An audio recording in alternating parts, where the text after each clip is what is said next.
another podcast with Vic and Marty.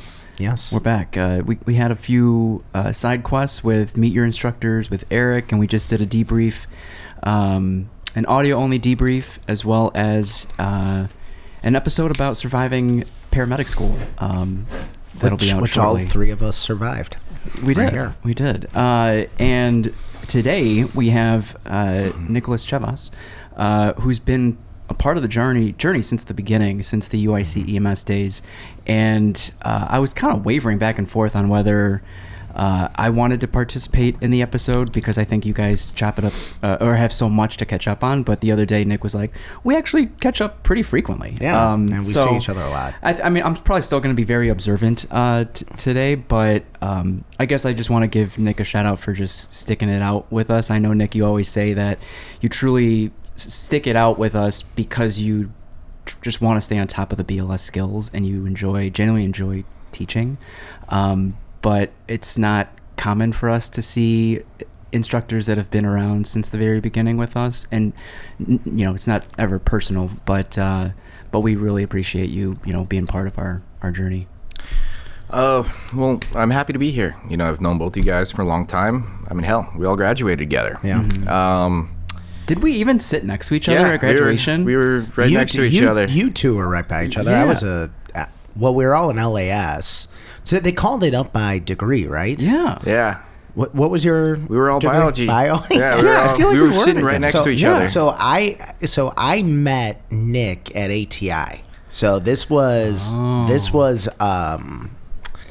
and you know what? I'm gonna lay it all on the line today of these crazy, because this is very entertaining. Some of the things that happened. So Nick and I became EMTs at kind of the same time. And I remember I was working at ATI, maybe like the next hiring class after me, like Nick got hired. And we were paired up together. We worked a shift together, and we found out we both went to UIC. And we just kind of became friends because of that. And I remember, I would see Nick around. I know we went to like a few concerts together at the Double Door. And I remember one of the things that Nick was amazing about Nick is that I'm like, man, Nick wears cargo pants a lot. And then we went out to the Double Door, and he's like, hey, would you like a beer? I'm like, oh, no, man, I'll go buy. He's like, I'm not buying a beer. And he takes a Guinness out of his pocket. And I'm like, oh, sweet. And then I drank the Guinness. And then I'm like, enjoying the show. I'm like, oh, I got the next round. He's like, no, I do. And it was almost like a magic trick where like a magician opens a bag and like pulls out like, something very, very tall or long. But we had a lot of social interaction in addition to EMS. Did you get to be on the rig together? The social joys of minimum wage. Yeah. Sneaking beers into dive bars all over the place. But we got paid every week at ATI. I remember that was something I enjoyed. And I think about my life before becoming an EMT. I was working at Home Depot. And I remember I thought we make comments like, oh, we made like dog shit as EMTs, back in the day, and they make so much more now. But like, I remember when I was working at Home Depot, they wouldn't like make the schedule a month ahead of time. And I see like, I'm only working 2 days this month. I'm like, how the fuck am I going to pay my bills? So when I got a job at ATI, I'm like $300 a week. I'm living good. And I mean, I don't know about you guys. I mean, because we all worked at ATI. I had a lot of fun working at ATI. Yeah, it was some of the best times. Yeah. It was great for what it was when it happened. Yeah, exactly. Now I don't know if I would be so thrilled. Well, I mean, I think you would be. I mean, if you were...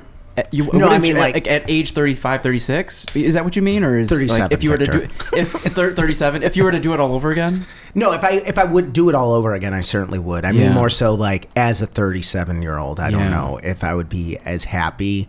But I felt like, because Nick, we'll get into it later, but both of us are firefighters as well. And, my main thing is EMS education. And, my part-time job is a firefighter and paramedic and not at a particularly busy fire department. But like, I always think of myself like the origin of my professional story as being an EMT, and that everything, whatever direction I went was, because from that base. I think for all of us, PA or med school was kind of the option as we entered the EMT life. Yeah. I think so, right? Would that be accurate for you? Why did you become an EMT?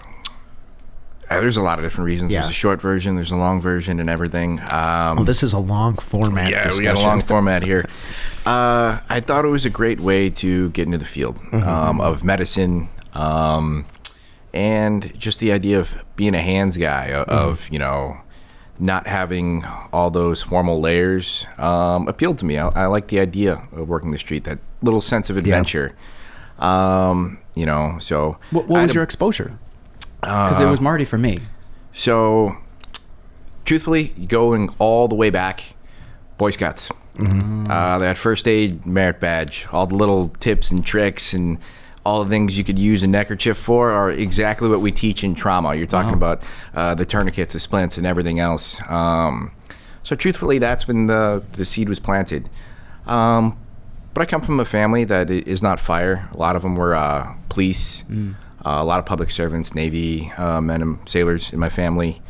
And so the idea of public service was always kind of there. And then just, trying to find my way through college, which I struggled through because of that lack of purpose, because of that lack of direction. I had some friends who were like going the med nursing route. And I'm like, well, there's a lot of ancillary jobs in that. But what it really came down to is I failed out of college originally. I went to junior college, got back on my feet, straight A's there, went back to UIC. And while I was going to school, I saw a MedX ambulance drive by. And at the time, I was working at Starbucks. Yeah. Barista over here. Making that real money. Yeah, it was compared to being an EMT at the time, for sure. It was at the West Loop before it was the West Loop, so our tip rate and everything else, I think I made almost double what I made at my first EMT job. But I saw it driving by, and I literally saw it, and it was kind of spontaneous, and I was like, that looks like a better job than the one I have now. And I just Googled MedX. I called him, and I'm like, hey, how do I get a job with you guys? And this guy starts listing, come in, file an application, here it is. I'm like, oh, no. I have nothing. How do I get to, and he's like, oh, okay. And he explained, go here for EMT school. He recommended Malcolm. He's like, when you're done that, get your 500 hours, you can give us a call, and, or get your paramedic license after that. So there was a lot of little seeds that were planted. But in the end, it was just kind of spontaneous. Like if that rig wasn't driving by hot at that moment, when I was trying to figure out how to be more purposeful, I had just gotten back into university. I didn't want to repeat the same mistakes. I wanted to have some direction. And, the flashing lights went by, and I'm like, why not? I love that kind of going on adventures. And I think that that was one thing that was so, I don't want to say eye-opening, but almost formidable, where formative. Yeah. So we had, and maybe not even that, but it was I lived my life up until that point in a very, I was, on one track. And I feel that I did not really have a view of a lot of, the world outside my own margins. And I feel like being an EMT exposed me to so many real things. And I think that working for a private ambulance, I mean, in Chicago, It's no secret that you're not going to be dispatched to gunshot wounds or all these cardiac arrests or complex medical situations or scenarios often. I mean, every once in a while it might happen. But the one thing that, being exposed to just, communities that are stricken with poverty and crime, people who have severe and significant mental health issues, like these, nursing homes were the, equivalent of, mental institutions where, a lot of people don't think about those things, and you're like, you don't realize that there's 500 people in this building that have severe mental health problems. And I feel like being exposed to that, I think you can go kind of different ways, but I feel like being exposed to that initially maybe made me a little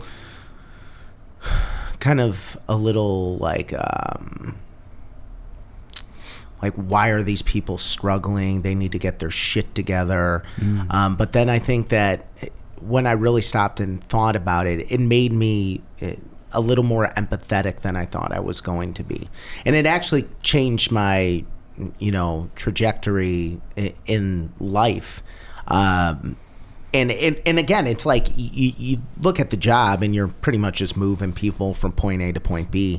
But I feel like the exposure I had at ATI as a EMT in a private company really kind of changed my worldview a little bit. And I think that it also made me think whoa, EMS is pretty cool. I wasn't just using it as a, I'm just trying to get, some exposure so I could go to a stepping stone. Medical school. I'm like, this can actually be something. Yeah. And I liked it.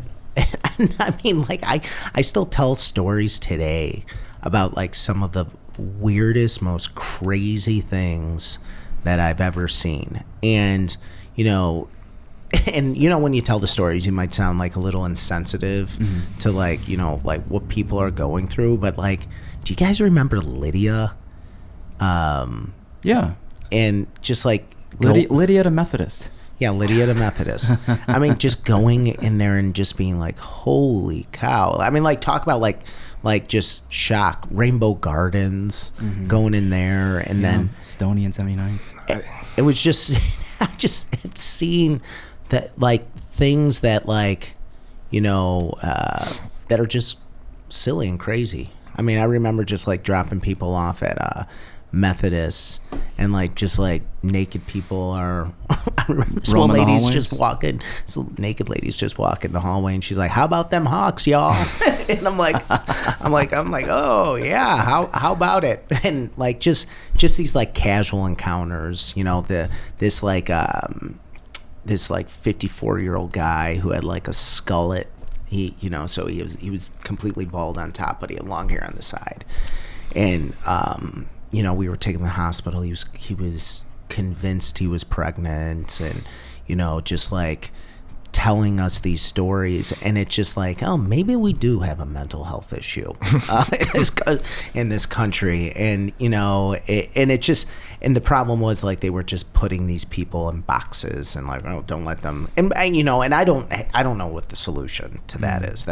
And I'm not even going to pretend to say I do, or that there's some better option, because I don't know if there is. But yeah, one of my favorite stories to still tell is how we're both Eskimo brothers. Yeah. You want to tell it, Vic? Yeah, sure.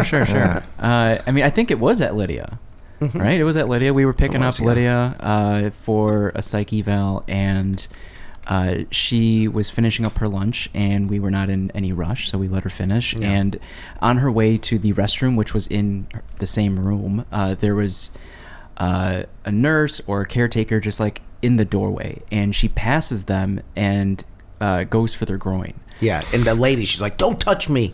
Don't touch me!" Yeah, and we kind of like looked at each other, but didn't really think much of that at the time. I was almost like, "Why is this nurse freaking out?"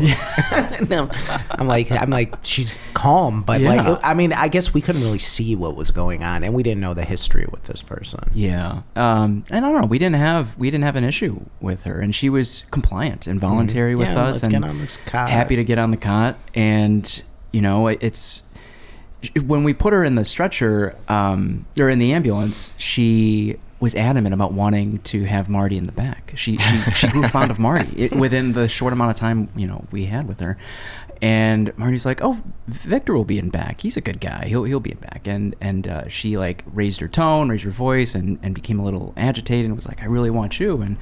And I think she said something to the effect of, Marty leaning in, and she went to go for Marty's groin. And, at that point we had to put on all 4 restraints then. During the ride, I used what little broken Spanish I had to build rapport, and I felt like we established that rapport, and by the end she was happy again, and so happy to the point where she wanted to shake our hands to say goodbye. And as she stuck her hand out, we went for the goodbye handshake, and then she grabbed my groin. And Gotcha. In the elevator down, Marty just kind of turns his head and was like, we're Eskimo bros now. Just a little friendly sexual assault. Yeah, exactly. Your PM ambulance shift. Yeah, exactly. But these people are not all there. Yeah, I mean, they're people. You have to keep your guard up. Yeah. And they're people. They're capable of a lot of things. It's kind of like both. You don't want to be, like you said, you want to keep your guard up, but you also don't want to lose your humanity when you're dealing with them. It's a tough dance. Yeah. It's a tightrope. It really is. You don't want to do something that it hurts a situation, but you have to be vigilant. You have to be aware. And something I struggle with is, at what point does the patient advocacy, kind of fade away, and at what point are we supposed to be defending the public? And I don't know those answers. With your tenure in the industry, have you struggled with that? Have you noticed yourself no longer caring? So, burnout happens to everybody. Mm-hmm. It's happened to literally everybody, even some of the best medics I know. You just get overwhelmed. Just one thing after another doesn't really seem to be getting any better. It's hard to remember that some of these people that you're being called for are people. Mm-hmm. They're not acting like how a person is supposed to be acting. They could be violent or, inappropriate in some way. And so it's easy to just put them in that box and treat them like an object. Mm-hmm. And I've been guilty of it at times. But then you step back, and if you actually reflect on it, you're like, shouldn't have done that. Maybe there's a better way. But I'm a human too, having a reaction to what a literally mentally unstable person is doing to me. Mm-hmm. I mean, like, we're joking about it because it's funny, because that's what we do. We're all working in the field. But you guys got assaulted by this person, and I've seen worse happen. And that's just the job. Mm-hmm. So yeah. And I mean, I tell one of the things that I really like, lean into students with regards to that is like, being an advocate for your personal safety.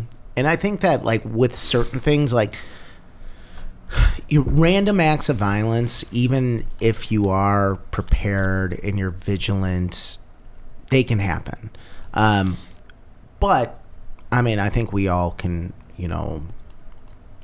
stop and realize that like random acts of violence can happen anywhere. They can happen if you're working at Starbucks. So it's not just a EMS only thing.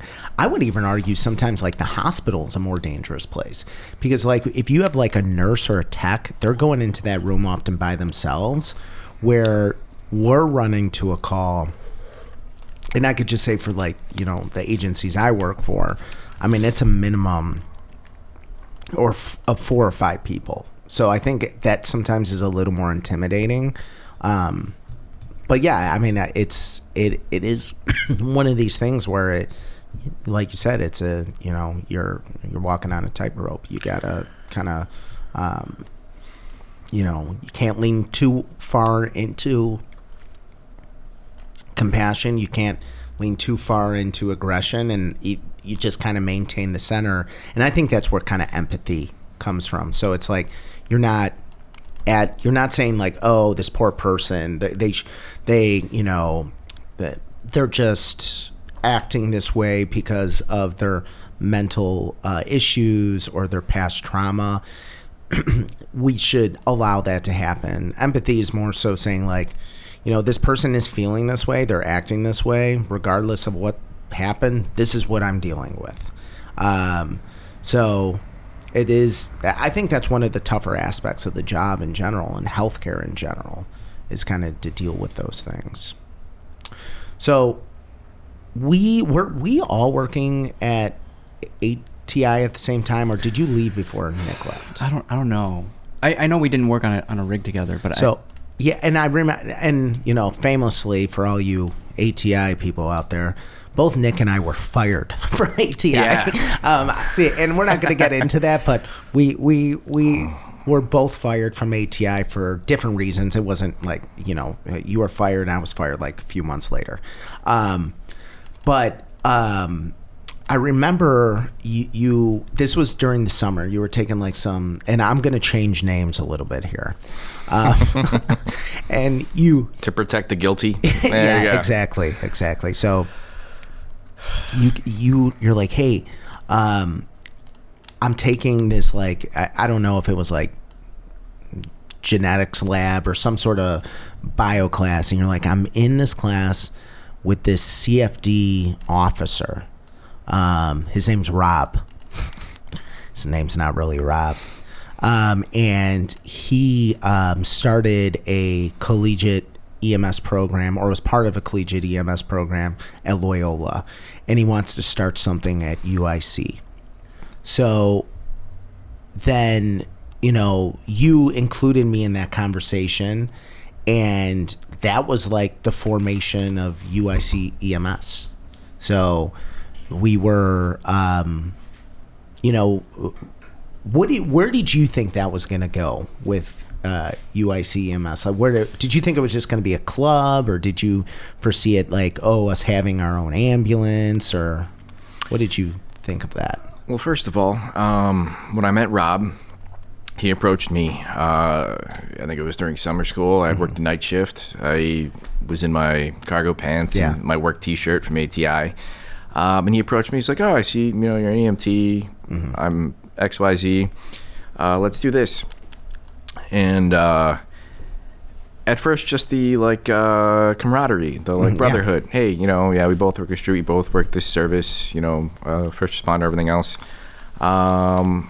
He saw value in trying to build out a program at the university. Yeah. There had been other programs at universities downstate at, you know, Urbana-Champaign, the sister school. Like, they had something, you know, why not the city campus? Yeah. Loyola had one that was running actively, and we didn't quite know exactly what the end goal was, but we knew that there was like a purpose. There was a need. There was people who would want to do it. I had connections, other professional, you know, EMTs who we could gauge their interest and see if there was enough people to go forward with building some sort of program. Now, what that program eventually turned into and looked like, we didn't know at the time. I know I was doing a lot of the groundwork, knocking on a lot of doors. I was the one going to Loyola, talking to the EMTs, people who run it over there. I was on the phone with people at Urbana. I was talking to the UIC police to see how they dispatched and everything. And then, you know, we met the supervisors over at EHSO, Environmental Health and Safety, who really shaped it more than we could. They were happy that they had students who were passionate about what they, were passionate about. Both former firemen, EMTs, who, then became just environmental health and safety. I don't know what you call it, techs, officers. They ran the whole campus. Me and Victor were one of those for a while. I mean, we all were. That's how we got paid. That's how our volunteer service got paid on the back end. But did you approach other groups, other entities like Student Patrol at the time, or was it I know Rob did. I was mostly trying to get information as to how to make this actually run. I reached out to people I knew from EMT school, through other private ambulances, people I know who went to school and worked in EMS, because we needed people who were licensed. We needed people to be like, hey, we can start this now going forward. And Student Patrol sending people out to get EMT licenses at that point would not have, been forward facing, and people would not have taken us as seriously. If we're like, we're going to put these students through and maybe next year we can do this and everything else. We need to show we could be ready, and we had to give examples of how we could be ready going forward, whether that was just events or like how Loyola does it with the first responder cart and everything else. Downstate has an ambulance, it just runs, how they're supposed to run. But it really was, the people in the HSO office who wanted to help the next generation of firemen and EMTs and create a space for them on campus. And it was more them willing that program into existence than anything else. And they deserve the absolute credit for it, because they were the ones that got it going so quickly. Yeah, and too quickly. Unfortunately, when they retired, that's the reason it fell apart, is because it didn't have the support of the administrators that it once did. And I think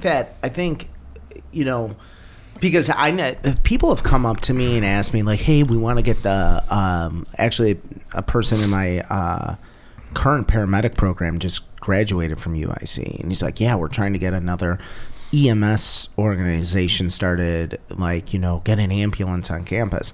And I'm just getting like flashbacks of like, just like why? But it was a great idea. And I think that it was an awesome opportunity for the EMTs working for the organization, just to get this experience. And it was almost like the whole thing was for them more so than it was for serving the needs of the campus. And Rich Anderson, who was kind of the guy who supported the program, and it was something he nourished, he was ready to retire. And unfortunately, the person that came into that role after him had zero interest in EMS. I mean, to the point of that's kind of why Victor and I left UIC to start our own thing. But Rob was definitely a person without him, it would have never have grown, because he definitely had this tenacity about him. When you first met Rob, did you think he was like a guy who's been working for CFD for a while? I mean, he told us he was like a chief of CFD. At least he told me he was a chief. What was your initial thoughts about who Rob was? When he originally talked to me, he presented himself as an ambulance officer. Okay. Which is you have your fire paramedic, and then you have your ambulance officer. It's just the main guy in an ambulance of your two-man ambulance company. And that made sense. And he was charismatic. He was. And he was passionate. Yeah. And maybe I was a little bit naive, but I had no reason to, think anyone would stolen valor that position. And I think I got the same opinion. I'm like, just to give a visual description of Rob. I mean, Rob was appeared to be a man in maybe his late 30s, early 40s. He was balding. He was bald. Yeah. know. I mean, like, he had a full horseshoe. I mean, I'm not body shaming. I'm just like laying the groundwork of what it looked like. That look ages you. Yeah. You know, that's why. So, you know, Rob was running this organization. Then Victor, you became kind of part of it. And I remember we ran it almost like a fraternity. Mm-hmm. Like we had committees and like assignments. We had different heads. And I think that like structurally we were like, I mean, it was pretty crazy that like, and we were all doing this Nick, you're my super senior year, I believe, is when we were like really into it. And then Vic, you were doing it your senior year. And it was almost, I don't know about you guys, but I almost felt like disappointed. I'm like, why didn't we do this earlier? I felt the same way. Yeah. Yeah. And I'm because it was like we were starting this thing and, we didn't have it anymore because we were getting older and moving on and doing our own things. And I remember that with regards to the organization, it was like we had all this equipment. We had our non-transport EMS, and then we were like, okay, we need to teach a class. And that's where kind of like I started to get more involved. I'm like, okay, I'll try teaching that. We covered that story already, but I remember in those last years, that's when things started to get a little weird with Rob, because like Rob had a badge, and he's like, "Yep, I'm a chief. I'm a Chicago Fire Department chief." I'm like, "Fine." I'm like, "What type of chief?" And he's like, the battalion chief of EMS. And I'm like, "You're an officer on CFD? Isn't that a full-time job?" He's like, "No, I'm a volunteer battalion chief." I'm like, "Oof." I'm like, "You slipped." Yeah. and I remember, what was his name? John Ritter? Yeah. Yeah. Reader? I think so. Well, whatever. Yeah. He said, "You're a..." Oops. Yeah. Rob, Yeah. beep that out. Beep that out. Oh my god! Just put more work on my plate. Because Ritter was the Army guy, right? He He was coming back on the like GI Bill. IDF. No, he was IDF. I IDF. think. Okay. But he might have been in U.S. military. But no tolerance for He bullshit. was, exactly. Yeah. No And- bullshit. And with him. he's like, "You're a liar." And then we come to find out that Rob is like 7 years younger than both you and I. Mm-hmm. Like he was 20, not 40, and he was not a paramedic. Probably looks 80 now. Yeah. Jesus. He was not a paramedic. And it was tragic because the thing is, and Rob, if you're listening to this, we're not trying to make fun of you. I think that one tragic thing about it all was like he was extremely charismatic and he did not need to lie. He absolutely did not need to do that. And he didn't need to add this fake value to his resume because he was good at it. But unfortunately, he flew too close to the sun and things turned out the way they did. It could have fallen apart even more.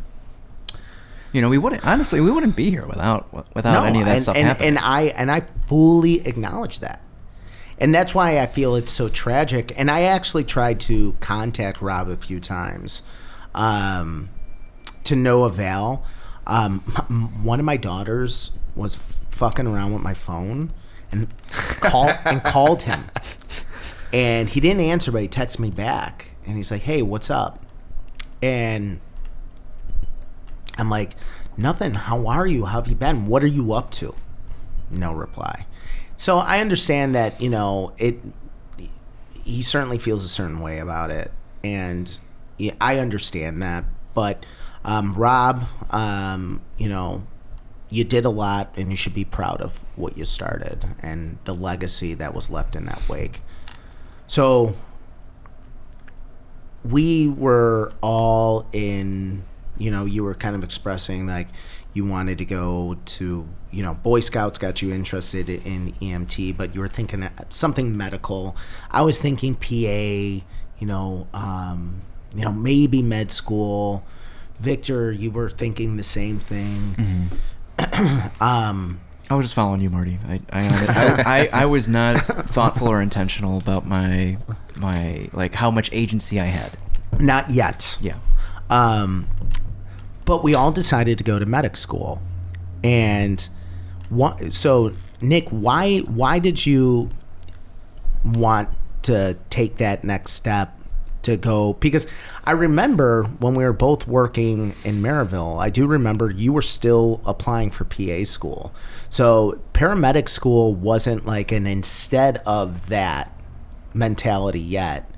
So what made you want to do medic school?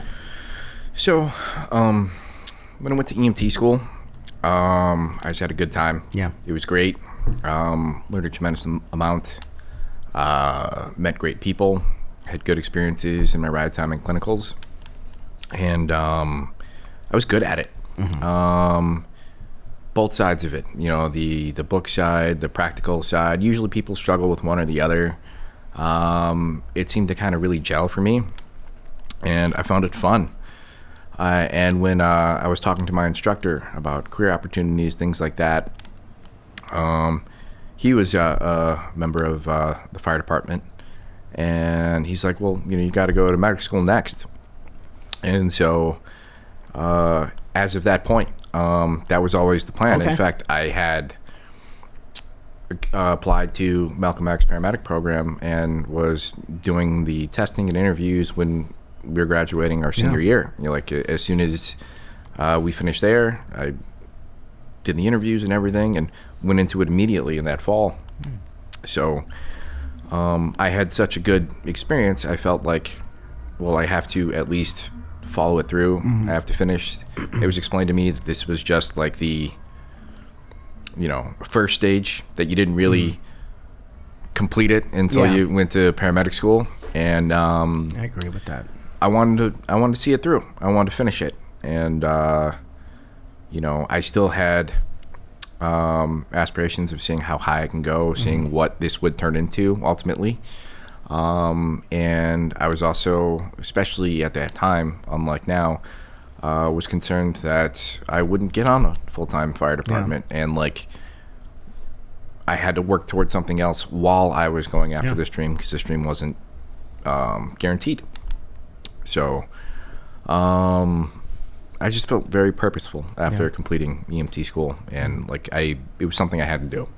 Yeah, I like that. I like that that realization, because we get a lot of students here, and Nick, you teach with us, you might kind of bump into them where just the basis of the education, it's we teach to kind of like a national standard where we are instructing people, prepping them largely to work on like a 911 based ambulance fire department.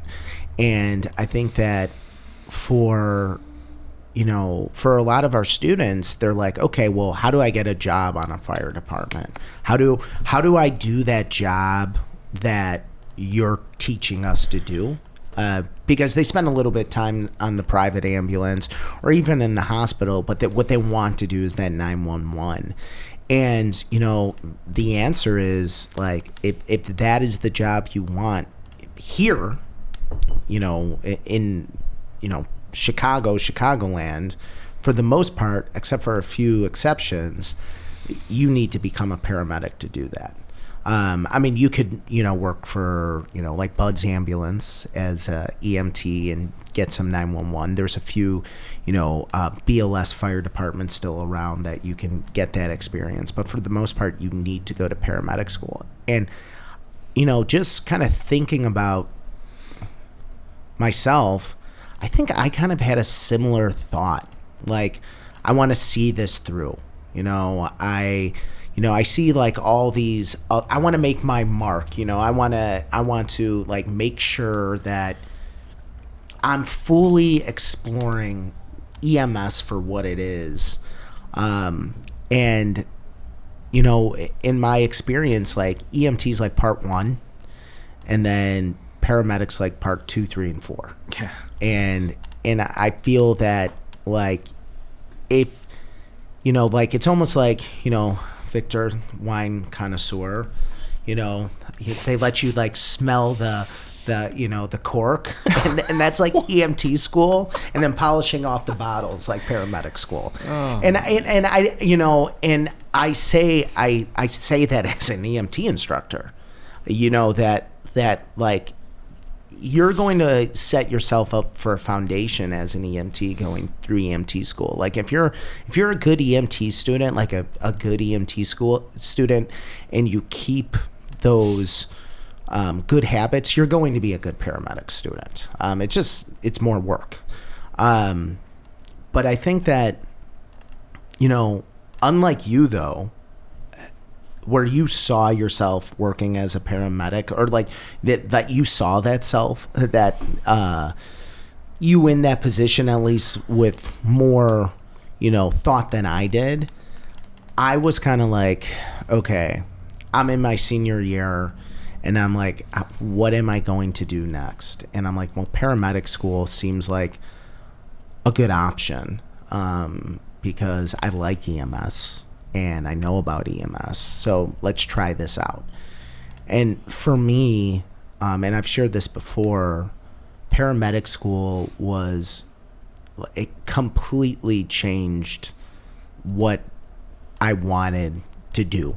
After going to paramedic school, I'm like, I actually want to do this. And I didn't fully like admit it to myself. Like, I still said, oh, I'm going to do this, I'm going to do that. But I knew, like, after paramedic school, I'm like, I want to do this. I want to do EMS. Because you were teching at the immediate care as a medic too, right? As a medic, I got hired as a medic. Yeah. But, you know, I was still thinking, oh, maybe I'll do some other type of school. But in working for EHSO, even, like, it was, you know, I was like starting to dip my toes into safety and emergency management. Masters, yeah. But, like, I still feel that, like, EMS, and, you know, and I don't work full time on an ambulance, but, like, EMS is what I wanted to do. And it was, you know, probably one of the more significant decisions I've made in my professional life was to go to paramedic school. The only thing I wish is maybe I did it a little bit earlier. I think that's the only, but, you know, in hindsight. Yeah, hindsight. What does that mean? You'd be on a full-time department? Yeah, I don't know. I may if you started earlier, doing something different. Like if we got called for CFD earlier, I think we'd be on. I think if I would have gotten called, so fast forward a little bit. So I've been like working alongside Nick pretty much as long as I've been working alongside you. And Nick and I worked at ATI together. We were in paramedic school at the same time, different schools. And I mean, arguably, we went to EMT school at the same time, different schools. We worked at ATI together, both went to UIC. And then we were medic school, same time, but different schools. And then Nick, where did you started working at Bud's shortly after medic school? Yeah. I was at Lifeline. That didn't work out, and that ended up being for the best. Yeah. And I went to work the south suburbs with Bud's because I knew they did 911. Mm-hmm.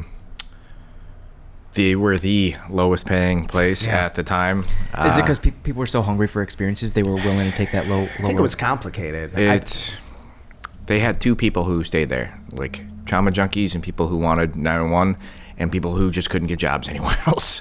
So you had like a huge range of like quality employees there. Yeah. And I don't mean to sound offensive when I say this. You know, I'm looking at you guys like you're going to be offended.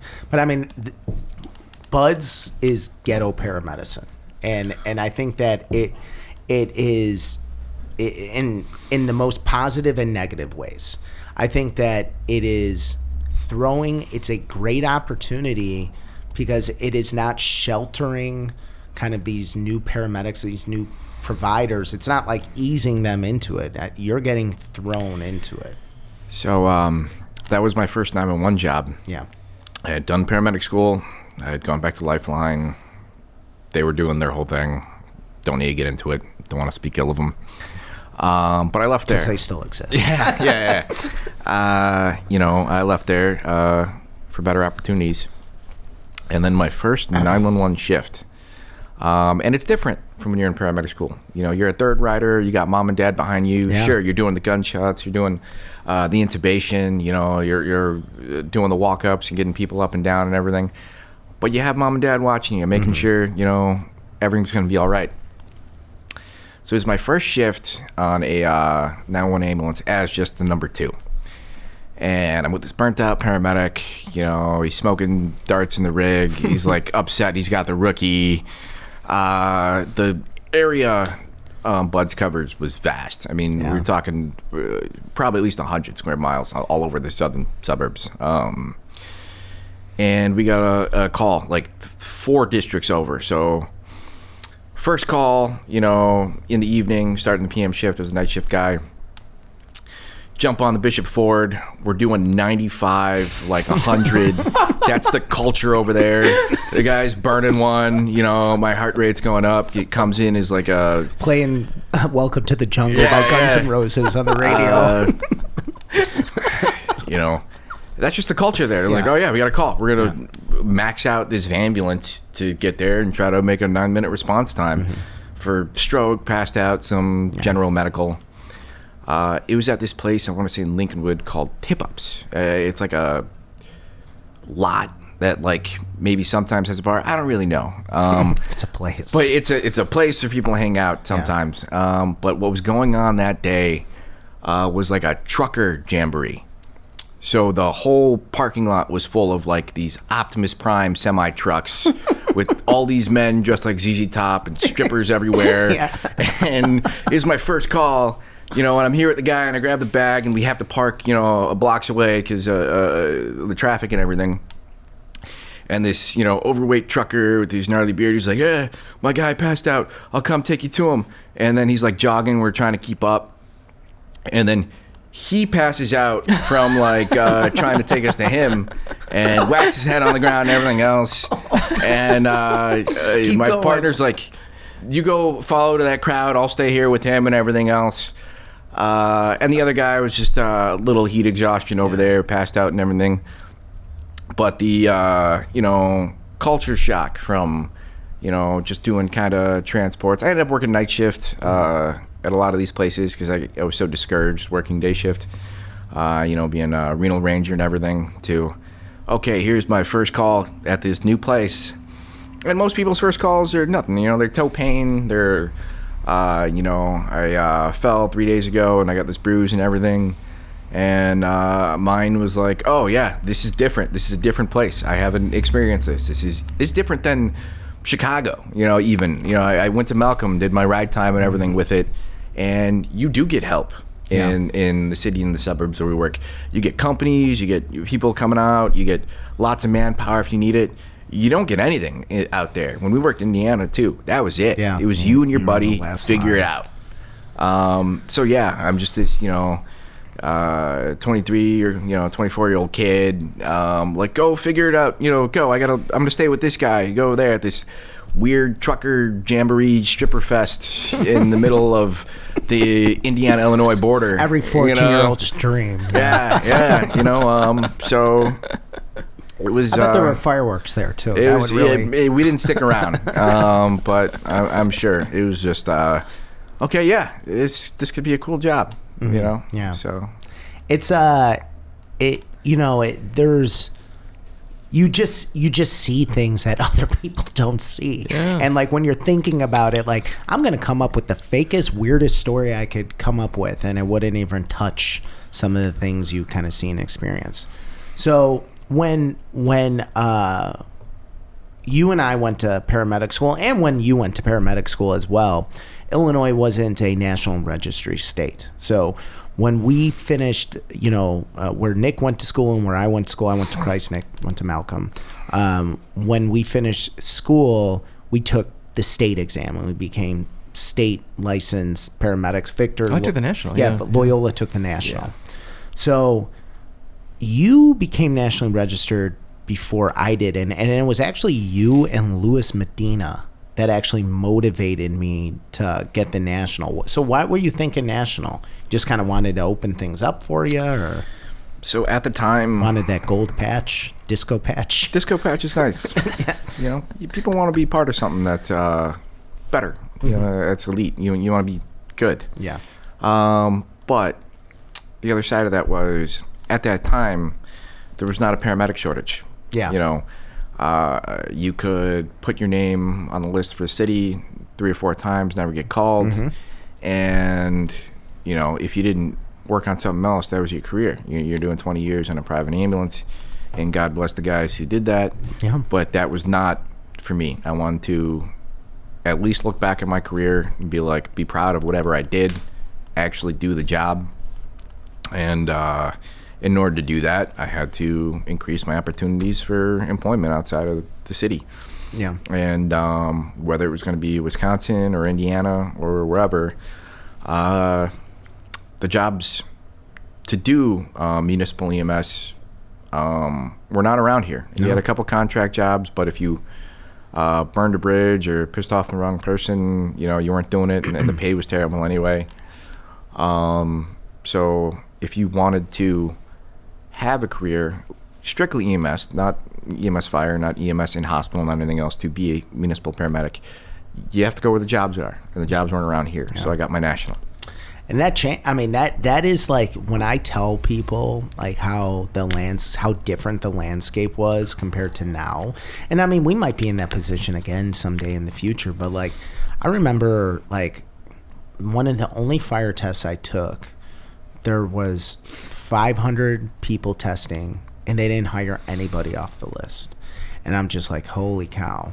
And I took LA, city of LA, not LA County's list. And I actually got a call back, and they wanted me to start their academy, but I found out that their starting pay for 3 years was just not something I could afford, to, you know, quit my job to do that. Especially in LA. Yeah, especially in LA. And I was married, and, you know, about to get married, and my wife's family was out there, but it would be a lot of, you know, financial hardship for a while. So I became a national registered medic. Like I said, motivated kind of by you, Luis Medina, who Luis and myself were kind of doing it at similar times. And then some other, I forgot who it was, but it was like a medic that I taught with at Christ, because I was a contract instructor at Christ at that time. And I took the national registry, and this contract instructor said, hey, you should check out Prompt Ambulance. They do a lot of 911 in Northwest Indiana. So I did, and I applied. And after I applied, you know, I said I want to do, like I told them, I'm like, I want to do 911. They're like, okay. And I'm like, all right. So I told Nick and me got hired at the same time. We were in the same orientation. And I bounced around a little bit because I wasn't full-time. I was part-time. And I remember like my first, like, you know, real solo, you're on your own 911 call. I was working in Griffith. We did a mutual aid in Gary. We get called to the junkyard essentially, and like the cops are out in front. They like slide open this door. They're like, he's in back. I'm like, in back of what? And like, we're walking through this junkyard. There's dogs barking. There's like bats flying in the air. I hear like a monster in back, and there's a trailer in the back of this junkyard. And I opened it up, and it was a DOA, and that was the quickest DOA I did. I'm like, they're riggered, they're dead. So I'm like, let's get out of here before we're killed. You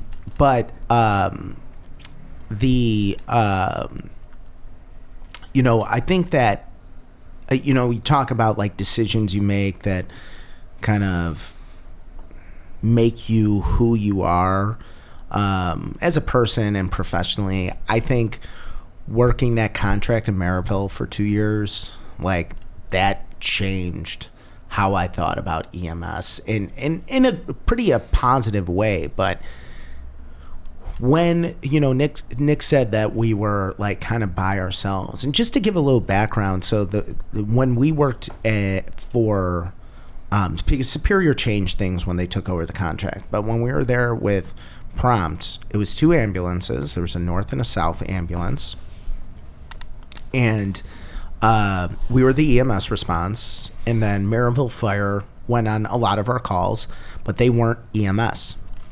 They had to be EMTs, if I remember correctly.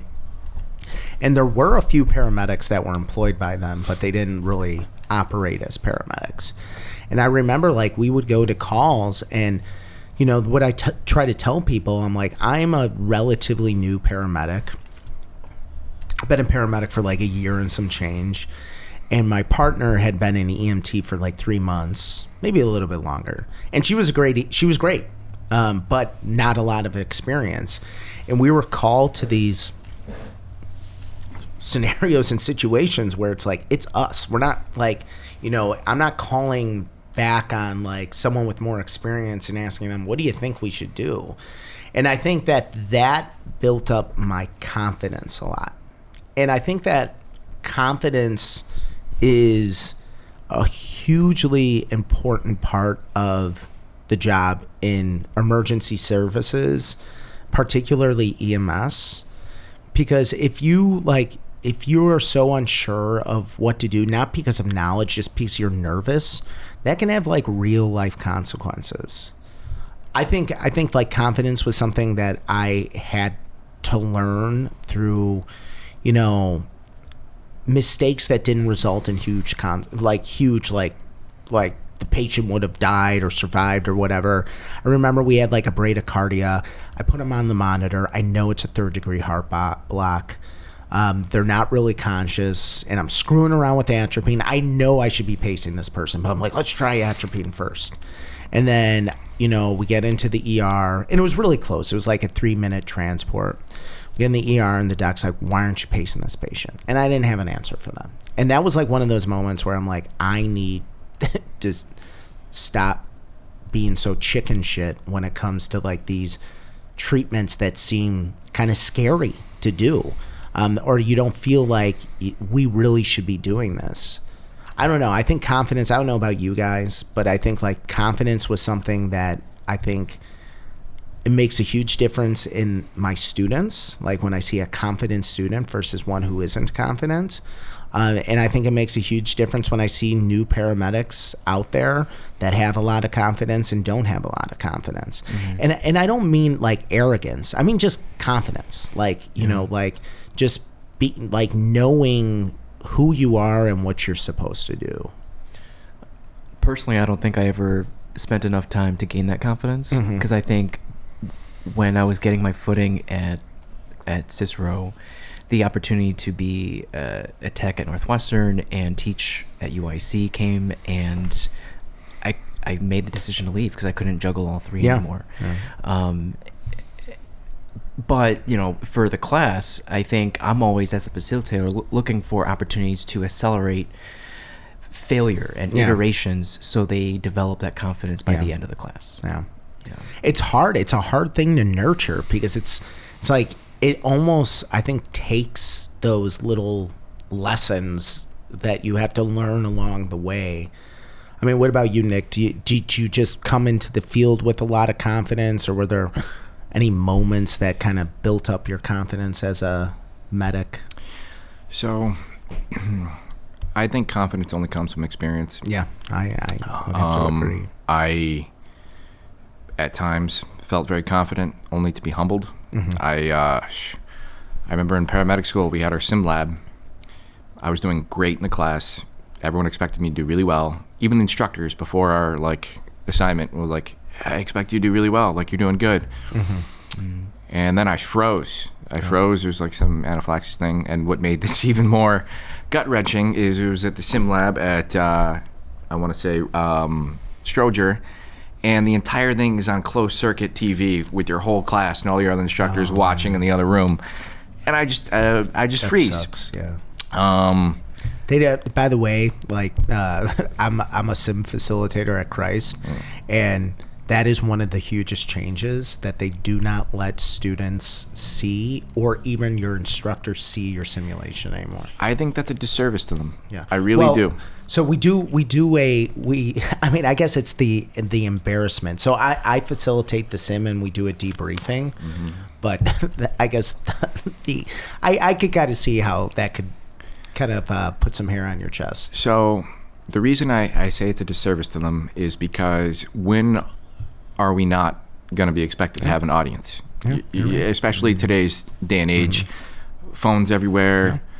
Most of these scenarios, you have your calls that are in the intimate places of people's home, and you're running there, but you're going to have a lot of calls in plain view in the public and everything else, and you need to learn to start managing that. And by taking that opportunity away in a controlled environment, you're having that be the first time they experience that, when there's real risk. But as far as confidence, bomb there, but hey, I'm not going to fail that same way the next time. And like, that's been consistent. You can't teach everything, but you can definitely try to prepare yourself for it. I am a huge proponent of drilling, of constant re-education.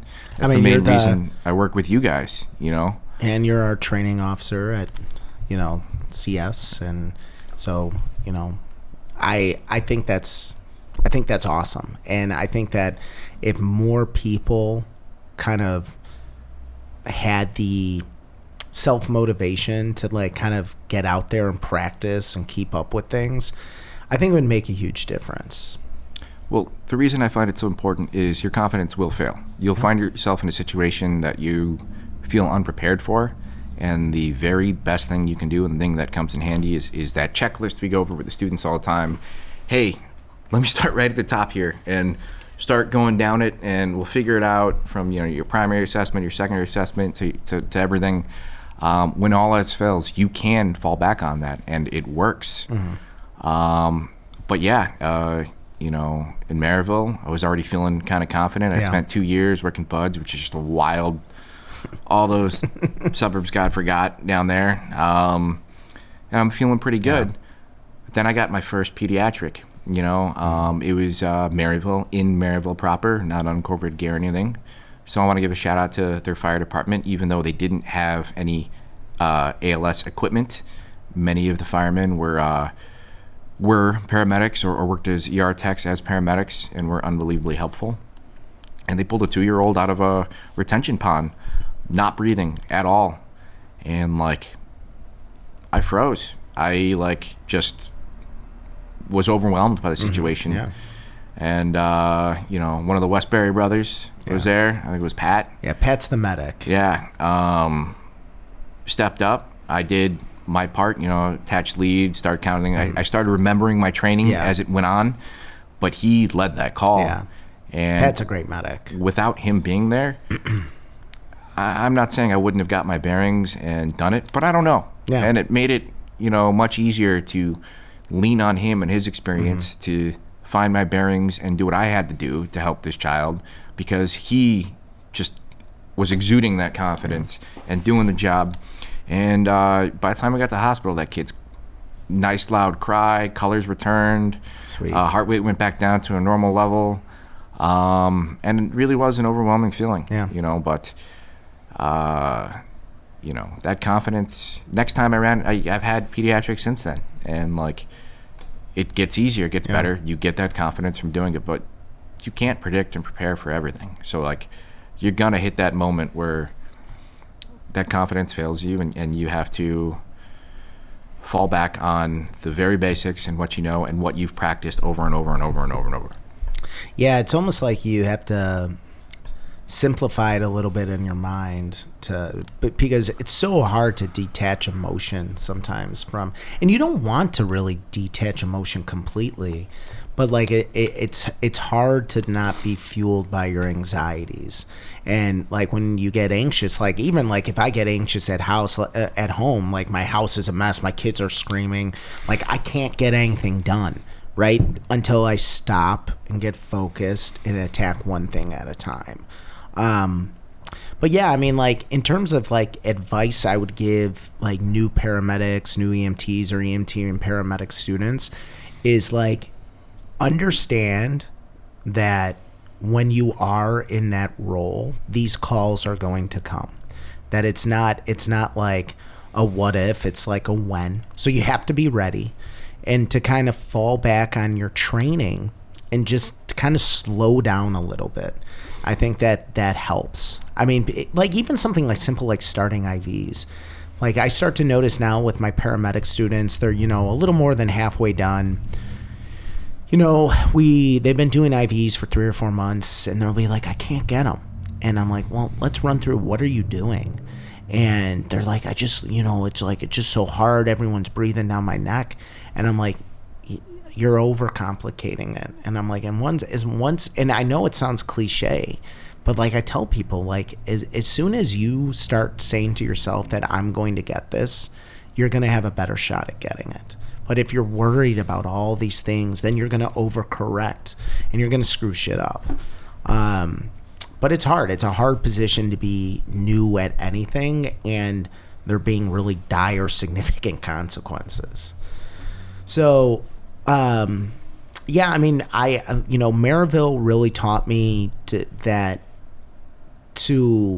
because you're always taught in paramedic school, and Vic, I'm sure you heard it, and Nick, you heard it, like, you know, the paramedic school, you're going to learn a lot, but you're also going to learn a lot in your first few years on the job with, you know, your more experienced partner. Like, they're going to be your preceptor. Well, like, working in Indiana, that my first 911 gig, like, no, you know, it was me, the patient, and my partner who, you know, I had more authority then. And I think that experience actually...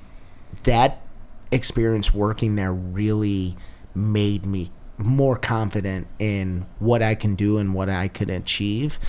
And not necessarily like, oh, I can handle everything and, you know, fix everything, but just kind of the acknowledgement like that if I'm called to a scene or a scenario, you know, I feel confident that I'm going to do a good job and that I'm going to be able to rely on my training. And it wasn't slow. I mean, it wasn't like a 4 or 5 call a shift place. I mean, I think the busiest shift I had there was 18 calls, maybe 19. I mean, it was usually like 10 to 12, I would say. And I think that I really value my experience there. So then prompt... They fought the good fight. Yeah, prompt went away. Yeah. And Superior Ambulance took over.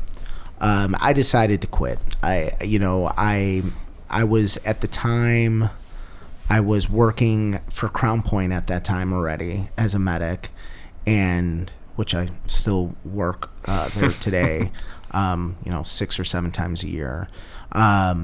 And I'm just like, you know, I was getting married, and I'm like, you know, this is just kind of time. And I was starting a master's program. So I'm like, okay, I'm done working full time at Prompt. I kept it part time, but they fired me because I wasn't picking up enough shifts. And then they closed their doors, you know, like 2 days after firing me. So not the first time that's happened to you either. Yeah, no. Yeah. And then private ambulances, man. And then you continued with Superior. And I actually got a job at Superior a few months later, and I was doing their 911. It was a little different. I felt that there was more support in some ways. But it felt like a similar job with maybe a little more oversight, or a little more corporate oversight. I mean,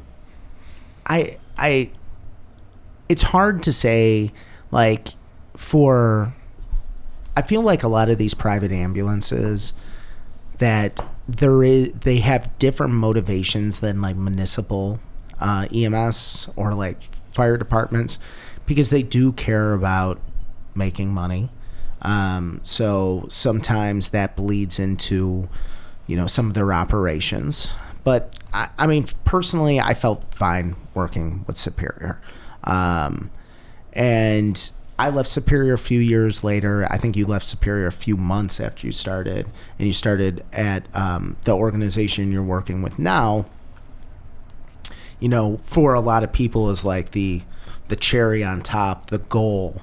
And I know, like from what you said, finally working as a paramedic, for this, big department and, doing the thing. Were you surprised by what it actually felt like? Did you have different expectations than, what did it feel different than working EMS in different places? Absolutely. So, you're beating around the bush, and I appreciate that. Yeah, I'm Chicago Fire Department, paramedic firefighter. Beat that one out too, Vic. Nothing I say or do represents the Chicago Fire Department or anything else. These opinions are my own. It was different, and it was different because they put me downtown, and a lot of people don't like working downtown. But I did. And I did because it was unique. Every region in the city has like a vibe and atmosphere. Yeah. We all live here. We all understand the neighborhoods and everything. But you can imitate a lot of those neighborhoods. I worked a lot of different places that felt like suburbs, that felt like certain neighborhoods in the city, that were predominantly Hispanic, that were predominantly Black, that were racial. I didn't speak Urdu or Arabic or anything else, and I'm going to communities like that. Industrial areas. You can't duplicate downtown Chicago anywhere other than the other major metropolitan areas in this country. So it did feel fresh. It felt different. It felt new. I was doing new things. And it did live up to expectations. And I'm grateful and have been grateful to be a member. Yeah. So I know one of the things I often hear, because, I know other people who've worked downtown EMS that we work with now. And one of the things I heard that's tough is you run into that position where you have people calling 911 on like homeless people who are sleeping on the sidewalk, and you kind of get into this like ethical position where like, this person wasn't seeking medical attention, but they seem like they might be intoxicated or experiencing some sort of issue. Can you talk a little bit about that experience and kind of like how that is maybe like a kind of like an oversight of like, just kind of like emergency services in general? So when it comes to that, I'm not going to lie. Everything gets pushed off on all the social service problems that exist in this country, all rolls downhill and eventually winds up as a problem for fire, police, or EMS because of, name the problem. Shutting down mental hospitals, too many prisons, too little prisons, too few prisons, not enough programs, too many programs. Whatever you think the problem is, the result of it eventually falls down to police, fire, and EMS. And among those problems is homeless people, loitering, domestic issues, drug issues. Unfortunately, EMS is being asked to do a lot of low-level policing. And you have people who call EMS for people, and they might think they're trying to help them, but truthfully, if they're honest with themselves, they just don't want it in their neighborhood. Exactly. It's not in my backyard syndrome. And like clockwork, many vagrants and everything spend the night in a stoop, and then right after a shift change, when everyone's waking up and beginning their commute, you get called to the same stoops for the same doormen, calling the same people out because they just don't want them there. It's a bigger problem. That's a whole nother podcast to talk about possible solutions. I doubt anyone who could make a difference is listening anyway. But I accept that as the reality of the job. Now you have a choice. Do I get angry about it? Do I get like some people who met at ATI? Oh, it's not my job. Like I'm supposed to emergency. No, your job is what they pay you to do. Let's make that very clear. Every private ambulance job that wasn't that good, every stupid call you get at a municipality, you're being paid to do it. That's your job. My job was to respond to calls downtown and pretty up downtown. And honestly, I took pride in it. Yeah. Like as naive and everything as it sounds, a lot of people come visit the city. As much bad press as it gets, it's a very pretty city. There's nice things to do. And I would rather have our visitors have our best foot forward. And, if it means helping this vagrant get a meal, get him off the corner, help the person who's paying taxes to work in there and live in that building, access this building without worry of having this either intoxicated or psychiatric person bother them when they're just trying to live their life. Well, honestly, I'm happy to do it. And that's where the question becomes, this guy, is he really a patient? Is he not a patient?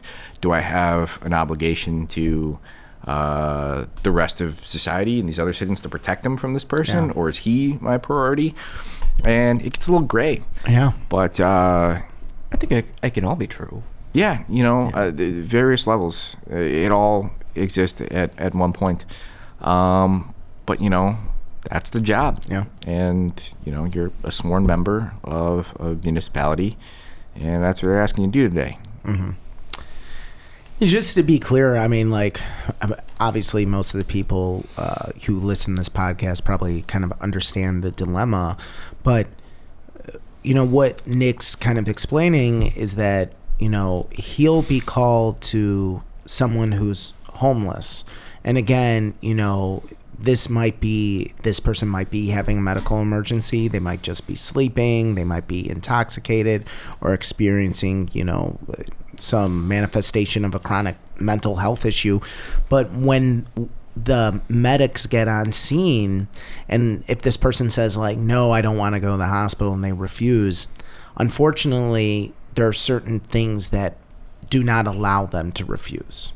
So like if they're suspicious of having any, ingested any alcohol or drugs, and they're, and that could be affecting their ability to make a decision, or if somebody seems delusional, or they're, having active hallucinations, we in EMS can't just say like, okay, like let's get this person the best help they need and get, them to a shelter or a rehab facility, or let's get a social worker out here. We don't do that. Why doesn't the behavioral car, the CFD has a behavioral I think it's card. just, it's Can't, not like respond to those. I mean, my understanding, and I mean, correct me if I'm wrong, is that it's just not a big enough program yet, and we have to take them somewhere. So we take them to the emergency department. So, thank you for explaining that to those people who don't know, but also your position on it is a little narrow. You're speaking from a perspective of this area, Region 11, who we all work with and everything. We've worked in systems where you could drink and sign a refusal if you maintain a certain level of competence, clear decision-making ability. We've worked in systems where you're allowed to transport to places other than the ER. The kind of cool thing about being a paramedic is you could literally do whatever your medical direction says you could do. So if there was a doctor that wanted to teach me brain surgery and allowed me to do it, as a paramedic, that is now in my scope. So if they wanted to give more leeway to what a paramedic can and can't do, accept, refuse, things like that, they could. But unfortunately, I've even spoken to medical directors about this. There's just too many of us, and they can't guarantee competency by all the providers. Litigious. in Indiana, we can transport to one mental health facility when I work at Crown Point. But the problem is their big problem is medically cleared first, so we could call them and request it. But I have never run into a situation where they accepted it. They always want them to go to the hospital to be medically cleared. And if that's just someone passing the buck, they're just passing the buck. But I think they're probably taking labs on that, right? Well, I think they want to rule out drug intoxication. Yeah. So it's not something that rule out head injury. It's not something a medic can do anyway. I mean, I think we have at least some ability to recognize, like, rule out certain, maybe not definitively, but I mean, like, we can. I know if someone's intoxicated versus if they're having often a mental health issue, but not with 100% confidence. There's always this reasonable doubt. But yeah, I think it is, and I think you make an interesting point, Nick, that that EMS is kind of like, what you want to make it. I know at the national level, one of the big things that they're trying to do is, and I mean, all of us know this because we're all licensed and certified, but we're not called EMT paramedics anymore. We're just called paramedics. And one of the big pushes, and, for better or for worse, this is just what it is. One of the big pushes is now to get rid of standing medical orders, and whether this is just a change in, vernacular or whatever, but call them guidelines. So, it's not like an algorithm to follow. It's like, these are some of the things you can do. And whether that's a good thing or a bad thing, I don't really know. But I know that they want, and I mean, healthcare in this country is not getting better. And people aren't rushing to enter this field anymore. They want, I think, paramedics to start making more decisions. And I think that, how that gets rolled out, I mean, and where it gets rolled out is yet to be seen. But to kind of say, hey, you're not going to the hospital. There are communities, there are places across the country that allow paramedics to kind of say, you don't need to go to an emergency department. I'll take you to an urgent care. But like Nick said, in this area, that's just not the game. So you were working full time on the ambulance for a while, and then you actually are no longer on the ambulance. You're working as a paramedic on an apparatus. Are you on an engine, a truck? I'm an engine medic. So you're an engine medic. So we both work at Central Stickney. We went to their in-house fire academy together. You've soared with your education as and your certification and your experience as a firefighter, where I've crawled since doing that, in the sense of that, I haven't gone through the level of training or have had the level of experience that you've had. Since transitioning off the ambulance into a paramedic on the engine, how have your responsibilities changed? So how we run things is that you have one paramedic on an apparatus, and then the rest of the people are EMTs. And it's very different because you have various levels of experience. Some of them are EMTs who were once paramedics and dropped their certification level to have more opportunities. Some of them are very green EMTs. Some of them care a lot about EMS. A lot of them really don't. They join to be firemen. Yep. Good for them. I totally understand that. So depending on your crew and what you're encountering, your level of help varies significantly. Sometimes you're working alone. Sometimes you have a lot of great help. but it's similar to like how we were in Maryville, where you're it. You know, you're both the officer and the FPM. You're making the assessments, making the decisions, and doing all the paperwork and everything afterwards. So, you know, sometimes that's nice, sometimes it's not.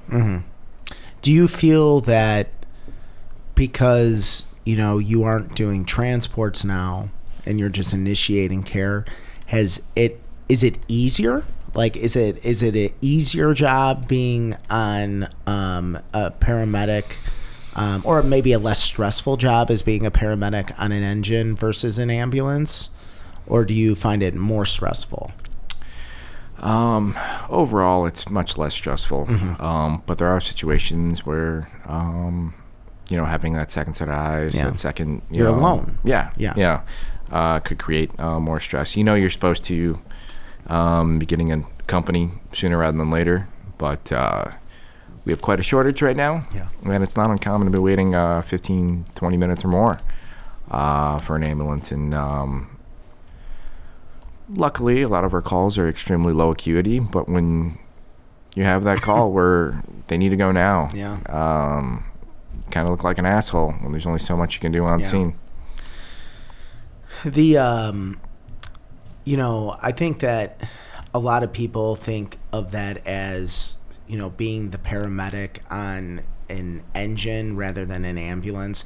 Because, I mean, I would say that the thing that a lot of us don't like about the job, or the thing we like the least about the job, is the transport aspect. You know, transporting and then filling out a report, and then, you know, submitting that report, the transfer of care.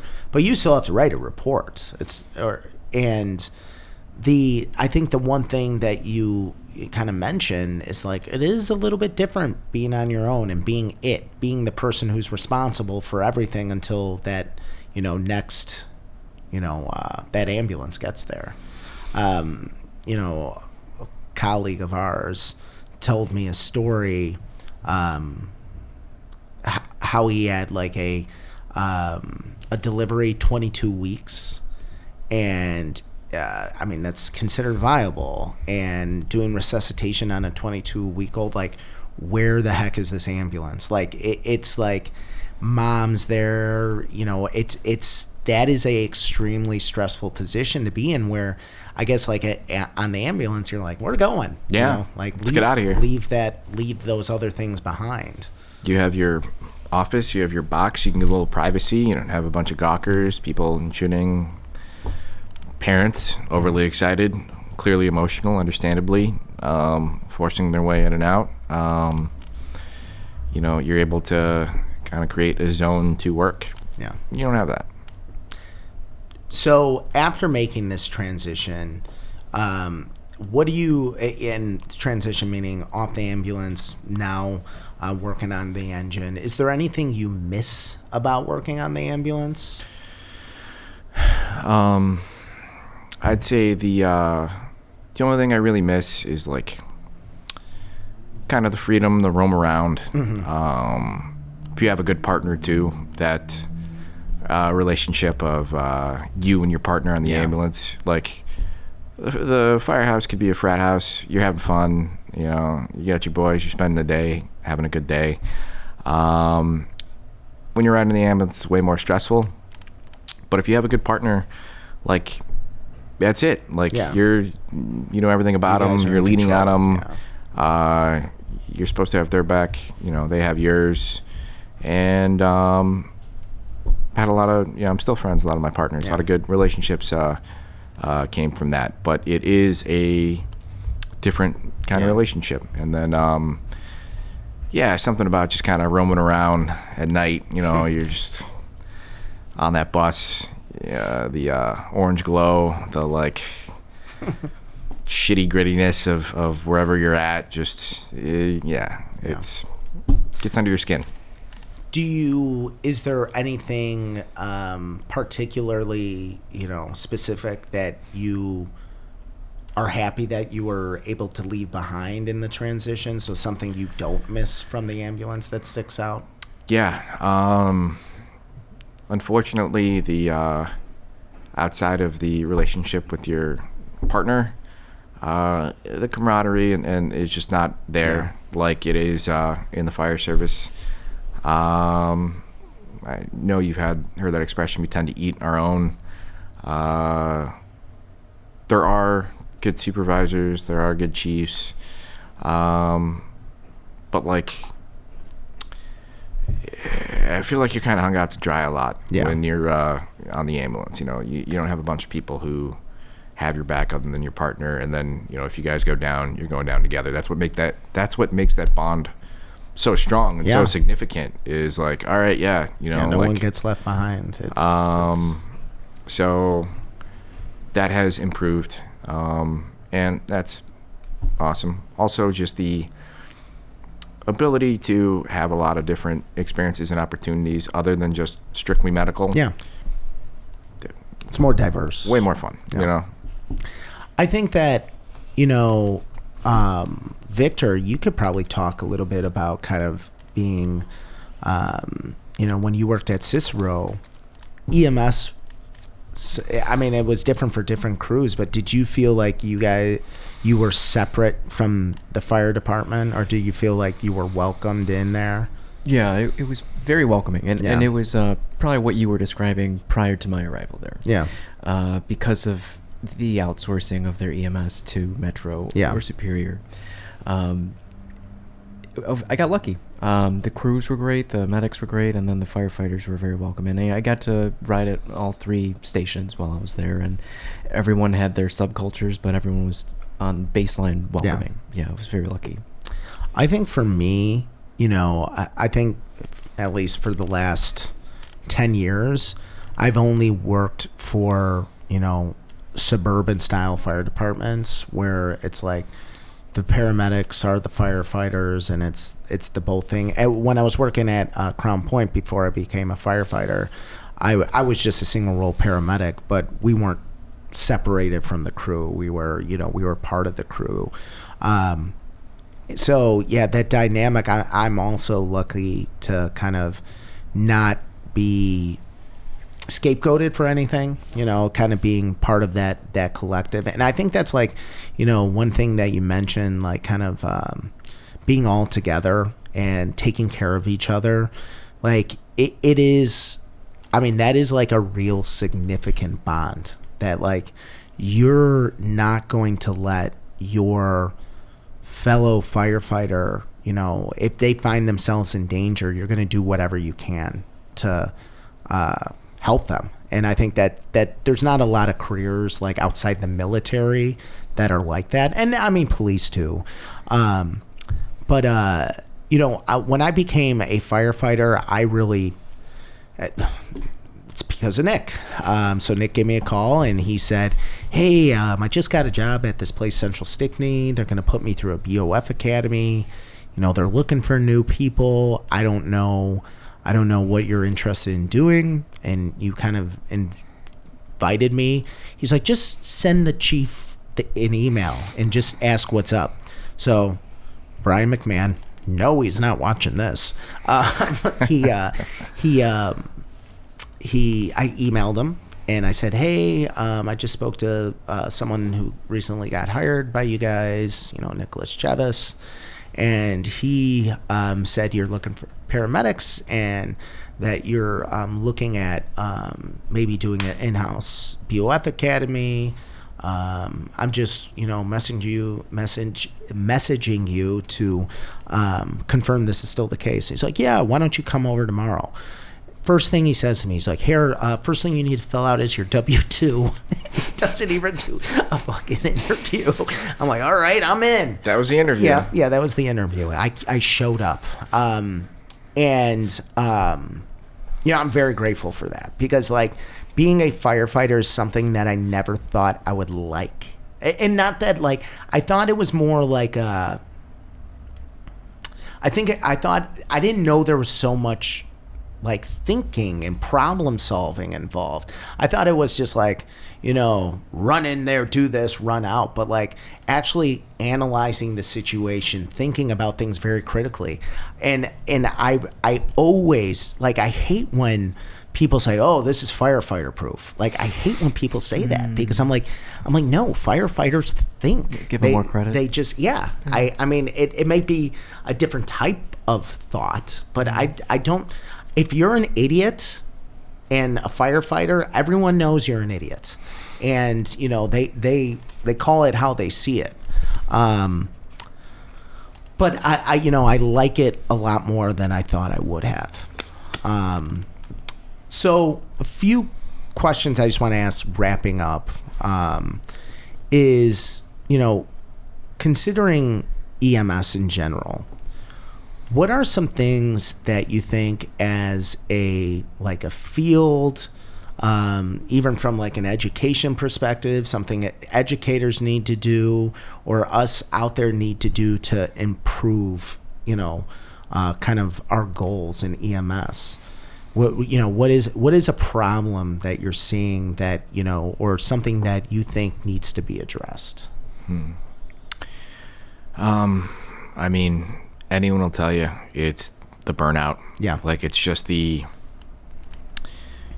asking a limited number of crews to do more and more and more calls with no attempt to fix the underlying problems of why we're getting all these calls.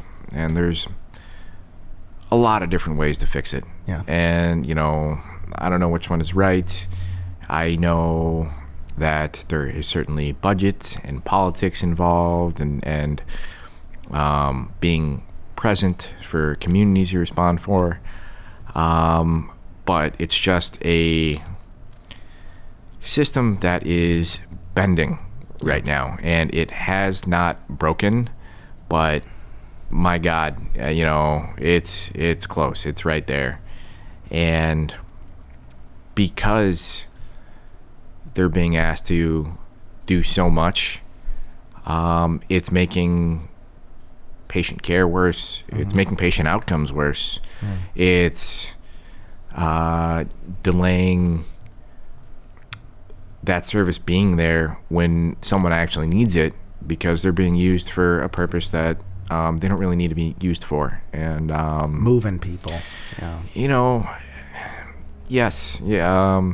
Not just necessarily moving people, but there's only so many bodies. We're trying to get more paramedics in, but we're limited by budget. We're limited by space. We're limited by everything else. And that's really going to be the downfall going forward. That's what's ruining new people into this career. So yeah.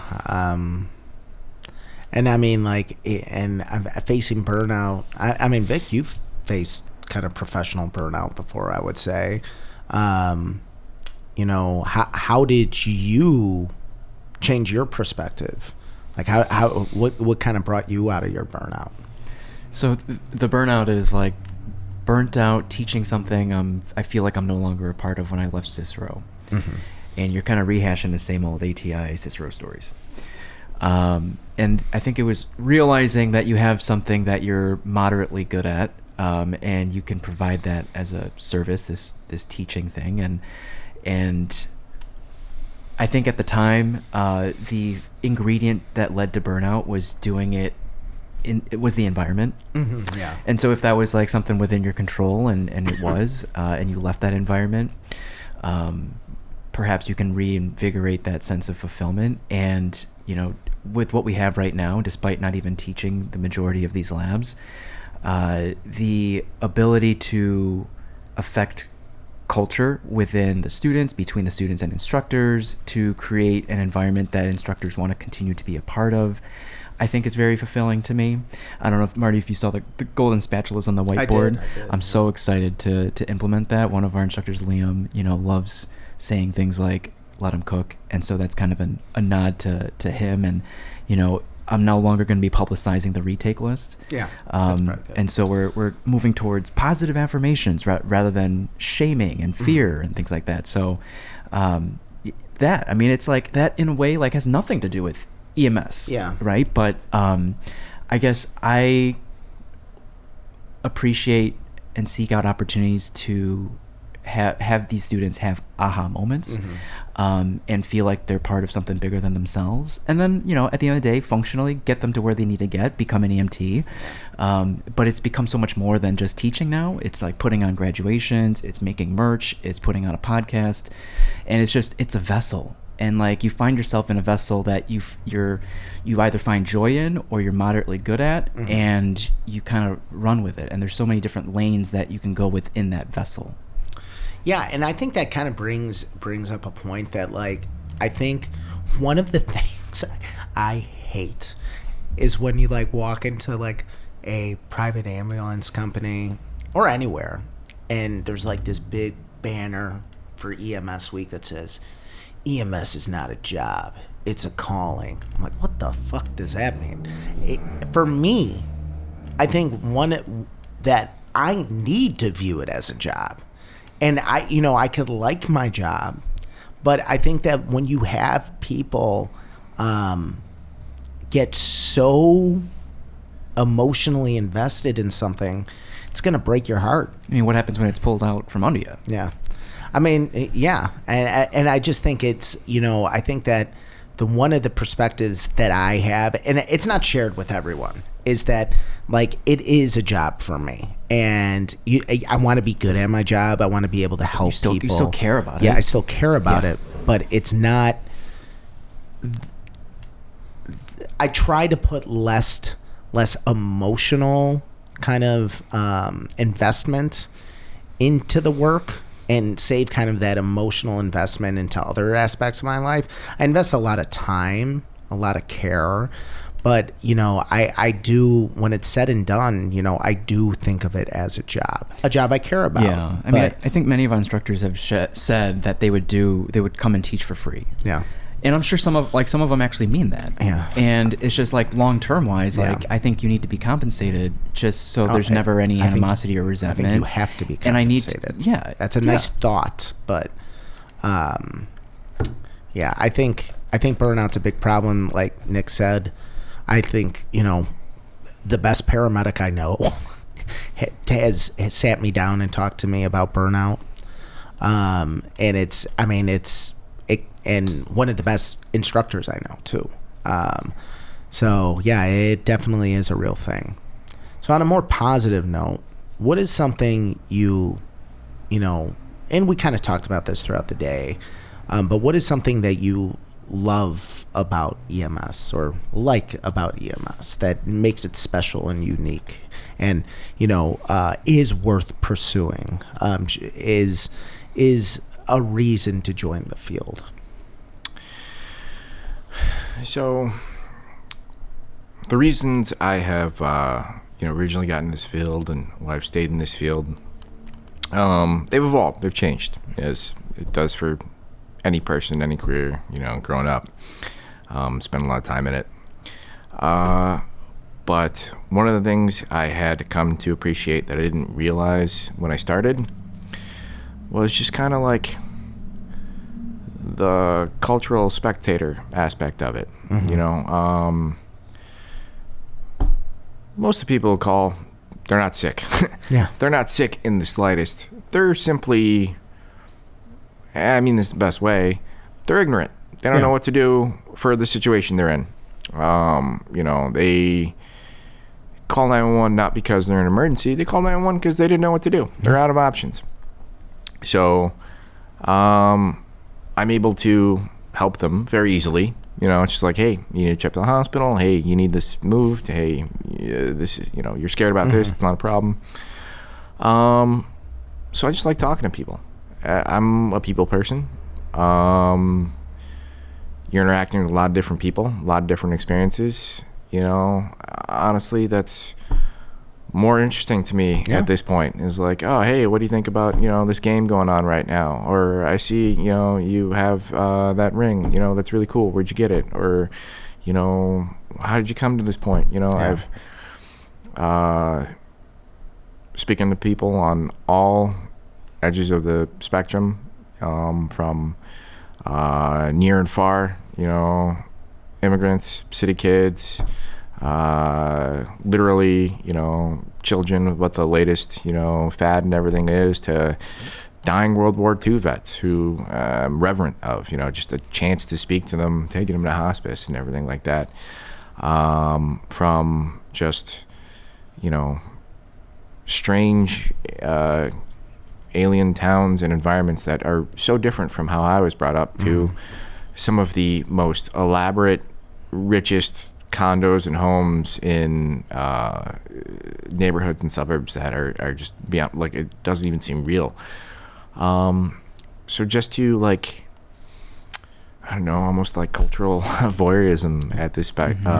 It goes back to Marty's first point of just like exposure to an insight into humanity. Yeah.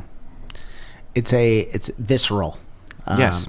And, you know, one of the things I tell people, and I think, like, Victor, you would probably share this sentiment, but, like, I don't get mad at people when they're antisocial. I mean, I don't. I mean, people just have, you know, different, you know, sometimes social interactions are difficult for them. But one of the things I say that about, like, EMS, you know, and healthcare in general, like, it doesn't always, I mean, your intelligence and your brilliance does matter here.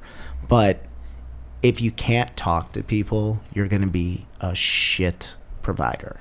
And you know, and like one of the things you said too, kind of earlier on, that, like, so it's easy sometimes at looking at a sick person as something that, like, a broken thing.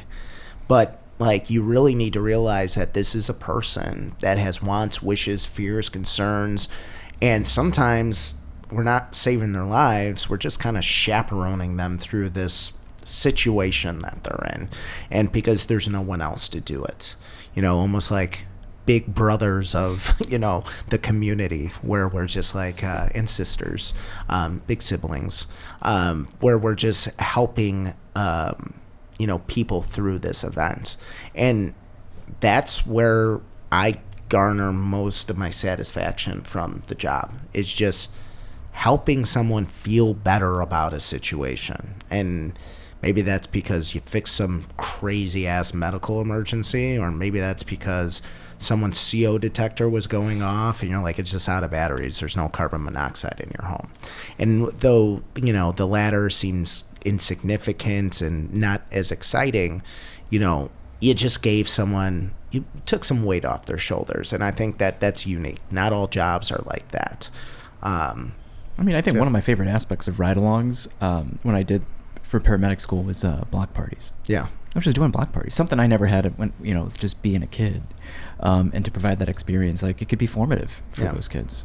And you're a part of that. Yeah, we do block parties at CS, and then we have providers that hit cars and stuff like that. So bleep that out. Yeah. Yeah, bleep out his name. You know him. So when you know, is there anything else you want to say or share about, you know, EMS in general, or Chicago EMT training in general? Yeah, I think it's number one, it's been a great experience. I get something out of it, similar to why I think Rich Anderson was so passionate about helping us get started. It reminded him of something he had value in, and he wanted to pass it on to us in our generation. And I've been able to do that working with Chicago EMT, and you know, that's what I have valued most about it. And the thing I'd say about EMS in general is, even though it's broken, and it's absolutely broken Bent. right now, You said bent. Yeah. It is worthwhile. Yeah. And it can and will be repaired, because it's both worthwhile and it's necessary. And so maybe some of the students who've gone through our class will be the ones to fix it. Yeah, it's not broken necessarily by the providers. It's broken by circumstance and, some things that feel out of our control. And I think that eventually it's going to have to fix itself, because it's going to have to fix itself. Something is going to have to give.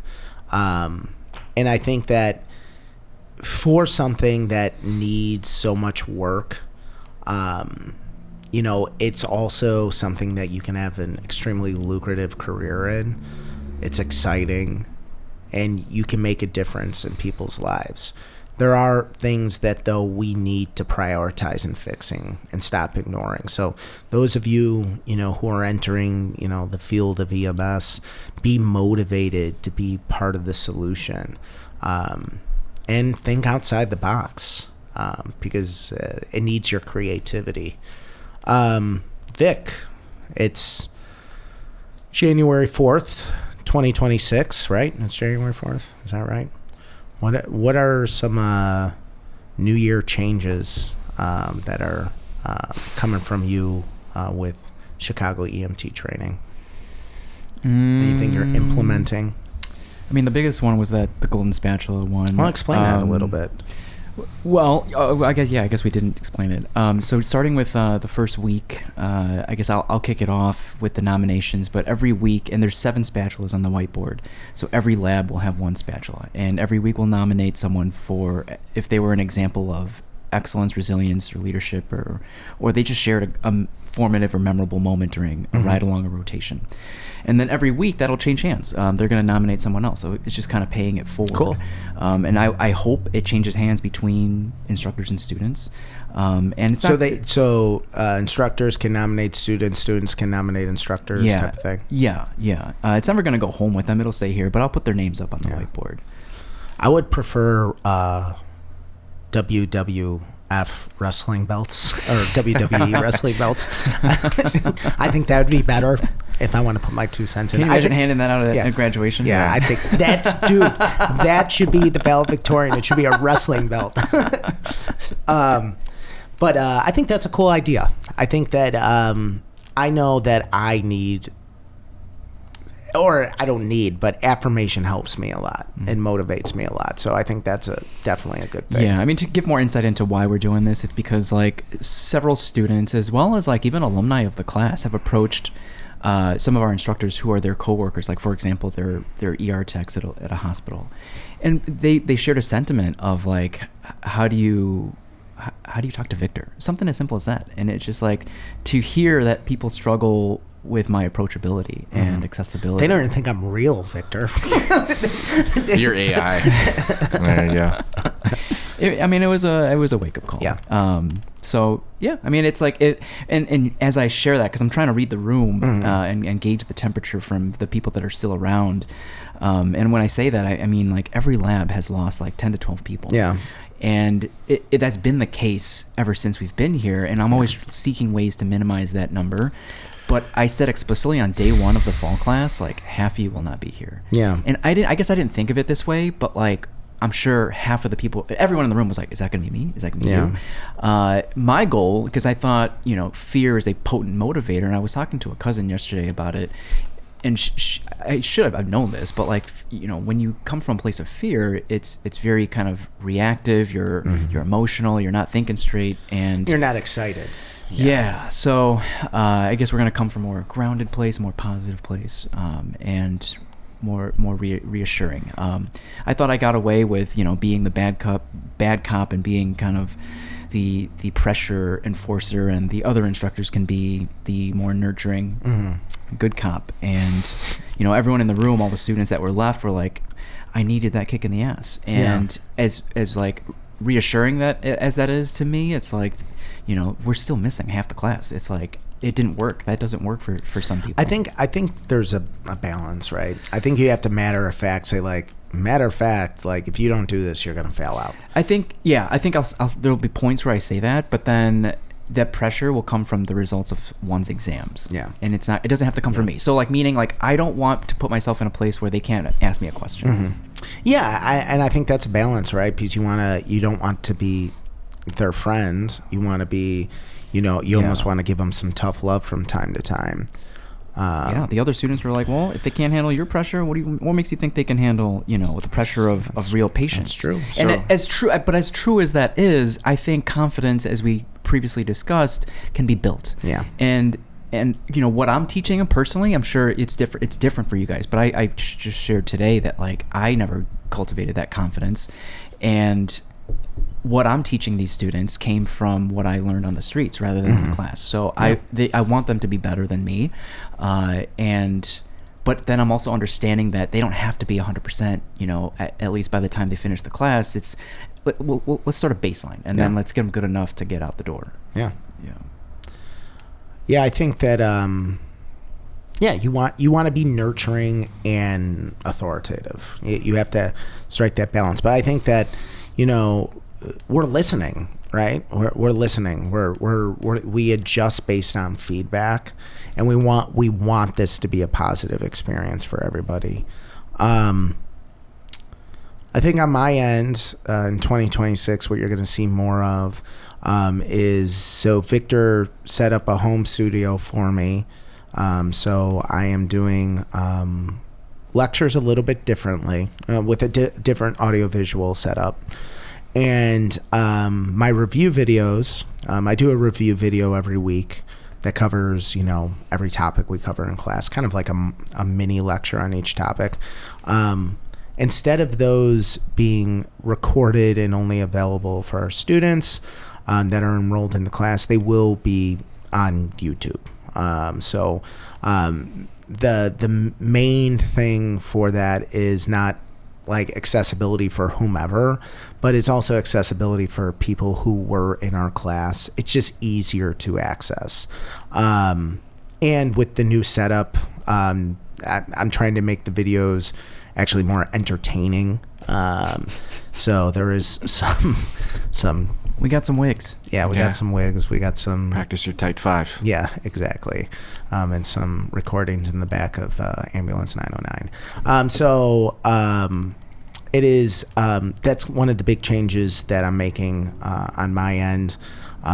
So we have things in the pipeline that we're working on with kind of bringing content to the masses, and that's just one of the things we're working on.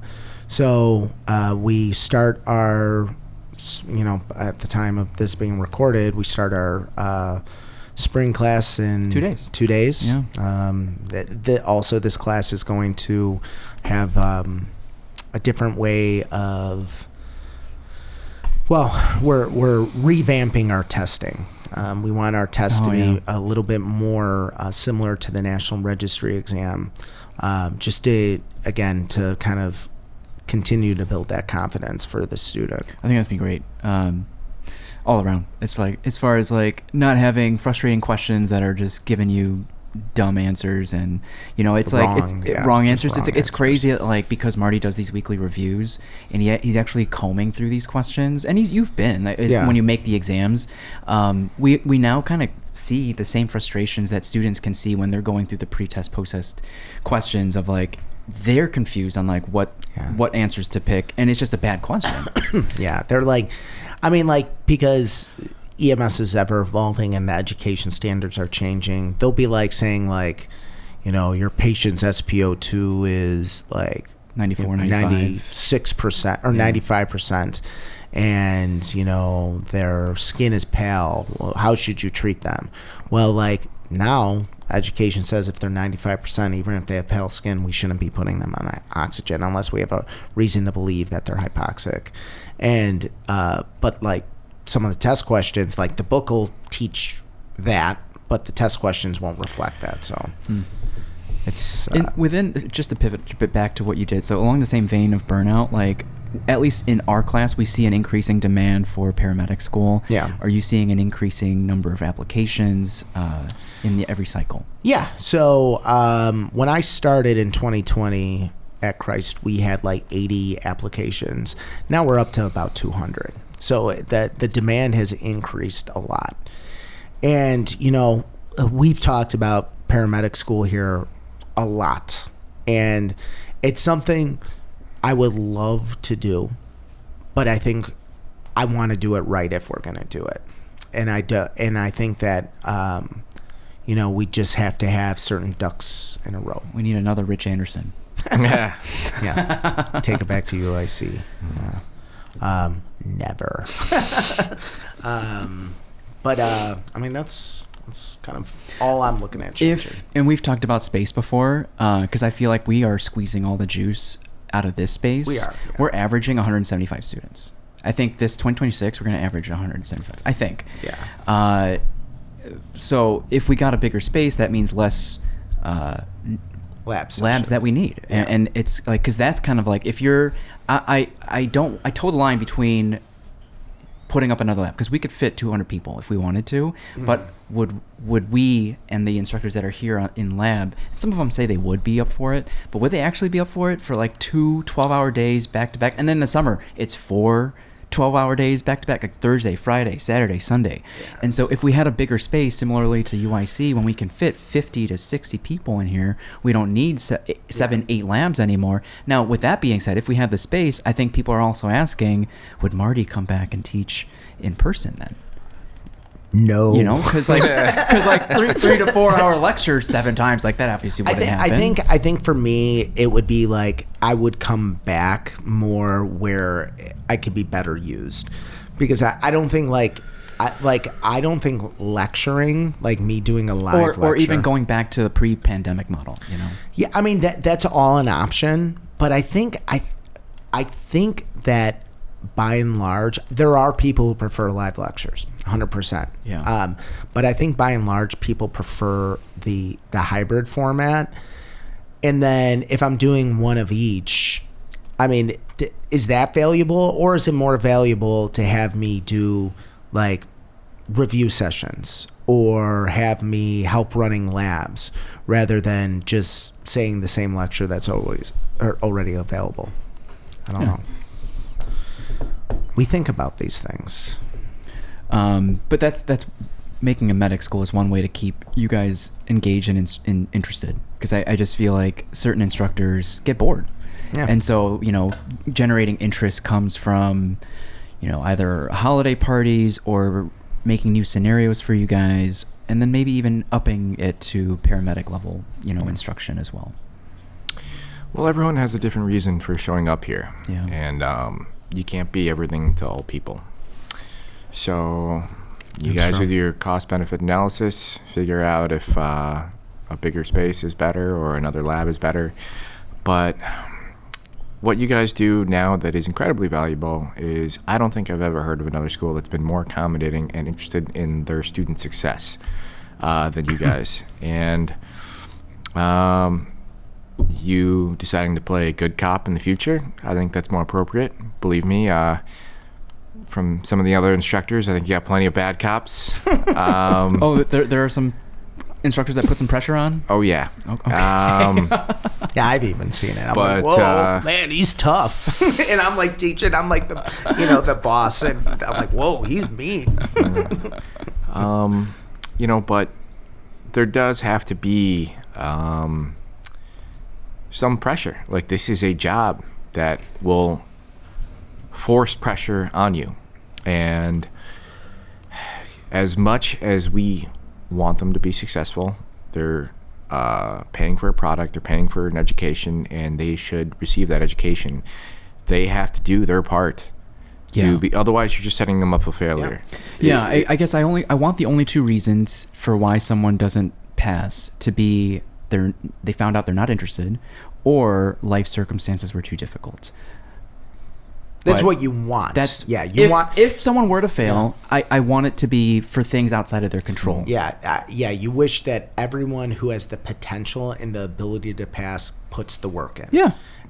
But it's for some people, they're just not accustomed to putting work into school, or they have too much on their plates. The National's a hard exam, and it's changed so much that when people ask me about it, my advice no longer holds water. Yeah. Like Pawpaw just went through it, and like totally different. And if you're not getting them ready for that level of studying and for those kind of weird mindfucky questions, Well, I know multiple people who have failed it on all their attempts and had to take. You've had people through retake this class because they failed all their attempts, and then no one should give up on their dream, but you got to know when you're throwing good time after bad, and there is a point of diminishing returns, and it's not for everyone. This That's okay. field is lifelong education. There's always con eds. There's always new. If you're gonna try to climb the ladder, there's always going to be another exam, another class, something. And that's not even getting to the temperament of, can you handle the pressure, the stress, the gore, the frustration, there's a guy at Bud's who I went in orientation with, and on his second shift, he had a bad car wreck. He's like, that's it, I'm done. He never experienced anything like that in school. He went through EMT school, paramedic school, everything like that. He just decided after all that investment, it wasn't for him. There was a guy in my medic class who finished, but in the middle of his ride time, he's like, all we do is pick up drunks. I don't want to do this for my career. And after he finished, he never worked once as a paramedic because he knew right then it wasn't for him. Mm-hmm. So I really do appreciate, and I encourage people to come to the school, not just because I work here, but because you are so invested in their success. But there has to be a point where you're like, hey man, you're not getting this. And it's you're just gonna be hitting your head against the wall, and this may not be for you. And it's hard to judge that, but there's a reason there's academies, there's a reason there's schooling, there's a reason there's exams. It's because we're trying to weed people out who may not, for one reason or another, be cut out for this long term. And a lot of people are, but in an effort to try to bring everyone up, you might be setting some people up for failure in the long run and doubling down on their investment, So, my 2 cents. Yeah. We good to go? I'm good. Okay. I said my piece. Yeah. Thanks for tuning in, everyone. That was a good, solid 2 hours. Nick, are you okay if we share your email? Absolutely. As a resource? As I told you before, there's a lot of different avenues to get into this career, and if you don't have family or a mentor or someone to help you guide in it, that access seems daunting at times. I mean, I shared my story. It was me calling up a thing that passed by. So if I could be that for a couple people. And that's interesting. I guess I had that thought recently, in the sense of like, that was my big reason for why med school didn't, for many other reasons, but it didn't really pan out because it was so hard to get connected, get shadowing hours per se. Yeah. But your initiative to like reach out to medics, so like this thought of like curiosity, and if someone was genuinely curious about something, they're going to go out of their way to get the answers. Mm-hmm. And whereas sometimes as instructors, it feels like you're like spoon feeding sometimes, and they're still not getting it. I think some people are just more timid, though. Some people are more and I have to remind and myself some people are more that's what it timid, is, and to not be too hard on people. Yeah, I get that. Okay, thank you, everyone. Give Nick a follow or email him questions if you have any questions. We'll see you in the next one.